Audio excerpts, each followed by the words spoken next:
రాబోయే 5 ఏళ్లలో రాష్ట్రంలో సంక్షేమానికి పెద్దపీట వేసి అభివృద్ధిని పరుగులు పెట్టిస్తామని ముఖ్యమంత్రి నారా చంద్రబాబు నాయుడు స్పష్టం చేశారు. నాటి వైసీపీ ప్రభుత్వం 10 ఇచ్చి ప్రజల నుండి 100 దోచిందని, తమ ప్రభుత్వం 15 ఇచ్చి 100 సంపాదించే మార్గం చూపుతుందని అన్నారు. ప్రజల జీవన ప్రమాణాలు పెంచేలా, పేదరికం లేని సమాజం సాధించేలా పాలన అందిస్తున్నామని ముఖ్యమంత్రి తెలిపారు. తన సొంత నియోజకవర్గమైన కుప్పంలో సీఎం చంద్రబాబు పర్యటించారు. 2 రోజుల పర్యటనలో భాగంగా సీఎం మొదటి రోజు శాంతిపురం మండలం చిన్నారిదొడ్డి వద్ద హంద్రీనీవా సుజల శ్రవంతి కుప్పం బ్రాంచ్ కెనాల్ ను పరిశీలించారు. అనంతరం కుప్పంలోని ఎన్టీఆర్ విగ్రహం వద్ద బహిరంగ సభలో పాల్గొని ప్రసంగించారు. నాకు మళ్ళీ జన్మ అనేది ఉంటే కుప్పం ముద్దు బిడ్డగానే పుడతాను, మీ సేవ కోసమే ఉంటాను.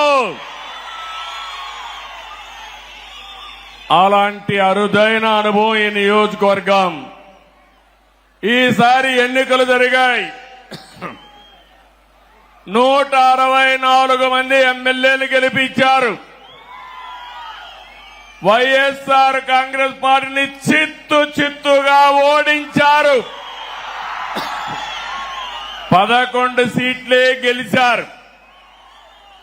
అంటే ప్రజాస్వామ్యంలో ఎవరైనా సరే విర్ర వీగితే ఇదే గతి పడుతుందని ప్రజలు నిరూపించారని చెప్పి నేను మీ అందరికీ తెలియజేస్తున్నా.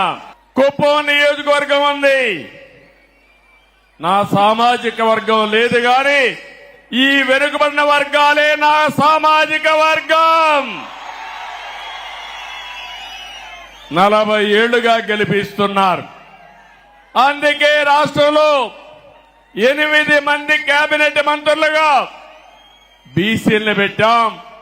ఇది ఒక చరిత్ర. 24 మందికి 8 మంది బీసీలు ఉండడం చరిత్ర అని చెప్పి కూడా నేను మీకు తెలియజేస్తున్నా. ఈరోజు 4వసారి నేను ముఖ్యమంత్రిగా ప్రమాణ స్వీకారం చేశాను.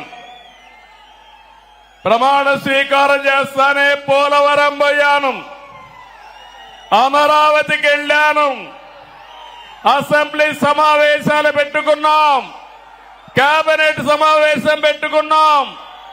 తర్వాత నాకు ప్రత్యక్ష దేవుళ్ళైన కుప్పం దేవుళ్ళని కలవడానికి ఇక్కడికి వచ్చాను.